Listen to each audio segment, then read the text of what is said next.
this, you could be part of the Rotary, doesn't mean it's a spiritual thing. And sometimes we think, well, we're getting together and we're doing all this stuff. Has to be good stuff. Not necessarily. One of the things of Sardis, when you start to look at Sardis, it was an actual place. So we talked about Thyatira last week. This is to the church of Sardis. It was about a 60-mile journey south to Sardis.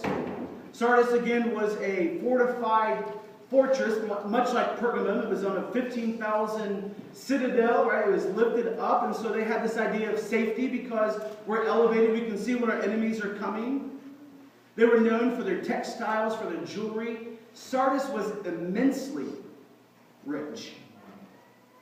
The problem with being immensely rich and living in a place where no enemy can come and destroy us, we just get lazy. We get comfortable, we become complacent. The problem with Sardis, not only that, so you have believers that are living there. They had two big temples. One was to Diana or Artemis. The other was to Sybil. Now, what's different, because Diana was, again, the sexual goddess. Sybil was this goddess that they believed that she could bring dead people back to life. Now, you realize that's also a biblical term. We talked about it today, right? We're dead in our transgressions, but we're alive because of the person, because of the hope and holiness of Jesus Christ. And what happens is when you start mixing religion, it becomes a very toxic concoction. So in Sardis, they had this toxic concoction of, can I worship Artemis or Diana? Can I worship Sybil and be a believer? Listen to what Jesus says to the church of Sardis in Revelation chapter 3. To the angel of the church in Sardis, these are words of him who holds the 7 spirits of God and the 7 stars. I know your deeds, and you have a reputation for being alive, but you are dead. The other reason why I really love this study of the 7 churches of Revelation. Anybody else? I've enjoyed it immensely. I didn't know that I was going to enjoy the book of Revelation. I've been terrified of the book of Revelation. But once you start to get into it and you realize, man, there's some really, really good stuff here. This is written in a different language. So when you go and look at the word life, a lot of the times we think of the word bios when we think of the word life, right? Because bios or biology is the study of life. So when we see you have this reputation of being alive, but you're dead, you go, well, what does that mean, right? I mean, is it like a bunch of mummies like showing up together, you know, or maybe it's zombies, or is this idea of this zombie apocalypse has happened? I mean, if they're alive but they're really dead, it's not the word biology. It's not the word bios. The word there, life, is the word zao, Z-A-O. Zao means spiritual. So when you start to read it in the original context, when you start to read it with the original language, it's not saying you're living, breathing. You have this reputation for living and breathing and being alive. It says you think that you're spiritual. You think the activity that you're doing is for God, but guess what? Your zao, your spiritual life, is dead. So the question I have is, how much action does Central Wesleyan have? I think we have more action than before. Right? It's trending in the right direction. You pick up our monthly, the events that we have going on. There's a lot of activity. But just because we have activity and action doesn't mean that we're spiritually alive. We can have the tenets of music and preaching and adoration and gathering and giving, but if it's not to the audience of one, if it's not to Jesus, if it's not to God the Father, God the Son, God the Holy Spirit, guess what? That means nothing. So you have the reputation of being alive, but really, you're not. Look at verse 2. Wake up! I yelled that because we're about 5 minutes into the message. Right? And so this is kind of what happens. We get comfortable! Right? It happens in a church service. We get comfortable. And what I love is when I say that after service, inevitably, every time I've ever said that in every message at all, at least 2 or 3 people walk up to me and they have to explain, well, Pastor, let me tell you why I'm going to sleep. I'm not beating you up if you go to sleep. If the Bible beating you up because you go to sleep, don't argue with me about it. You don't have to explain yourself to me. What I'm saying is, you become so complacent in our relationship with Jesus Christ that the very thing that has the ability to change us and transform us, we become so comfortable with. Amen, Pastor, that was a good message. It was so bad, I was talking to another pastor of mine, or a friend of mine, pastor friend of mine. He said at his church, a couple Sundays ago, he didn't even preach. It was they had brought in special music. Okay, now listen, brought in special music. And after service, he had 5 people say to him, it was a great message today, Pastor. It's a great message, Pastor. He started looking at him I'm like, please tell me you called him out. He's like, I didn't know what to say. That's the NIV version. It says, wake up! What I love in the King James version, which I think is more accurate, it says, be alert. The word be alert, when you look at the way it is written, it is a continual being alert. Now, what's interesting is, again, we can make some conclusions, we can draw some spiritual application, we apply it to your life, and you go, okay, don't let drift happen. It happens because we hang out with our friends and we have all this activity and we think we're okay. Then all of a sudden we lose sight of the shore, which is the words of God, is having a living, breathing, personal relationship with Jesus Christ, right?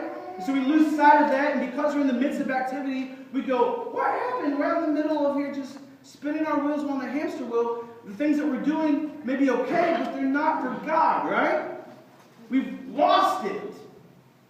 When you start to look at the historical context of the church of Sardis, Sardis was conquered 2 different times. Now you go, now how does that work? They had they're immensely rich, 1,500 feet on top of this hill, so they can see the enemy is coming. Well, what happened was, the enemies camped out, they watched, well, how did the soldiers get back and forth to Sardis? So in the middle of the night, all they did the first time is they just followed the path that the soldiers were taking. Middle of the night, went into Sardis, destroyed them. Now you can look at it and go, okay, like we get that. They got complacent. They weren't real stealth, right? They didn't practice a lot of the good facets of strategy within war. That'd be the first time. You know what happened the second time? They did what happened the first time. Right? And you go, okay, so what's the spiritual application for us? How many times does the evil one attack us? Well, Pastor, you don't understand. Like, it was the first time it was... What happened the second time? What happened the third time? So we look at the city of Sardis and we go, did they not learn from their past? In Sunday school, when somebody said, history repeats itself. In our spiritual lives, history will repeat itself.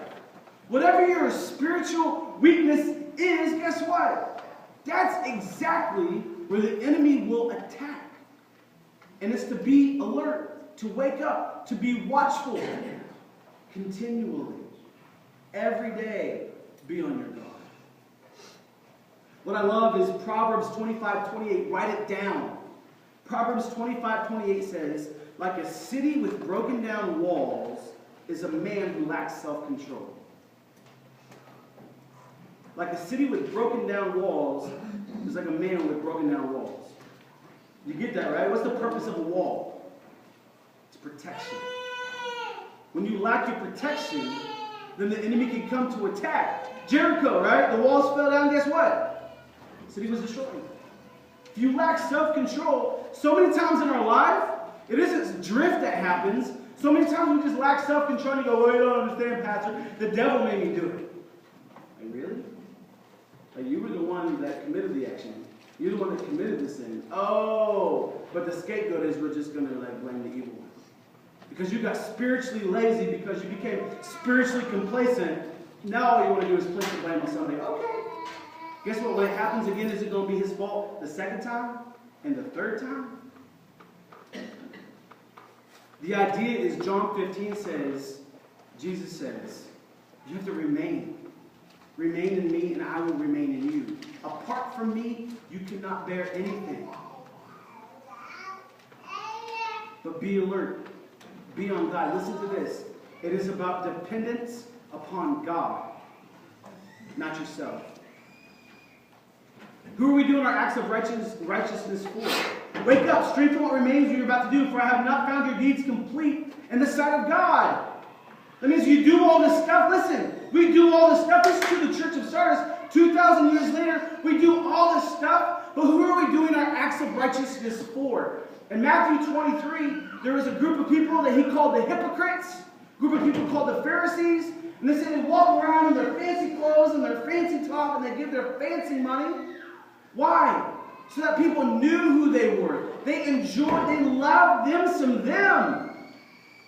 Right? We are the Wesleyan church. We are Central Wesleyan Church. Right? And our holiness, the things that we don't do, we don't smoke, we don't drink, we don't gamble, we don't swear, we don't go to rated R movies, we don't date people who do. Right? And you go, okay, your acts of righteousness, you wear it around like it's like your calling card. But where's Jesus in the mix? Oh yeah, it's because of Jesus. Is it? Church of Sardis, they missed it. And if we're not careful, the riptide of sin slowly. It's a gradual process. Because the enemy knows, listen to this, the enemy knows if he was to come up and all of a sudden, boom, there was a physical presence here, we'll be like, you want to go? All right, we'll roll up our sleeves, let's go to battle. And guess what? He won't be defeated if we were able to see him. But when we're complacent, and that riptide slowly pulls us away, and we're not continually dying to ourselves every day, I know your deeds. I know the things you do, but guess what? They're not for God. That's what it says to the church of Sardis. Remember, therefore, that you have received. Listen, you want to know how we fight soul drift? How do we fight spiritual drift? Be alert, hear it, do what it says, obey it, and repent. But if you do not wake up, I will come like a thief in the night. You will not know the time that will come to you. Now, some people would say, that means the rapture, right? No, look to the church of Sardis. When did the people come to attack? In the middle of the night. They didn't know that they were coming. Right? If they knew that they were coming, guess what? The enemy would have lost. Jesus says there's a judgment that's coming. So many people live their life. They say, I want just enough God that just in case this is true, I want fire insurance. Right? I want hell insurance. Like I want just enough of God in my life that in case these words are true, I want to be able to make it to heaven. But I don't want enough of God that's going to affect me in some way. You know people who are like that? Who call themselves believers? I do.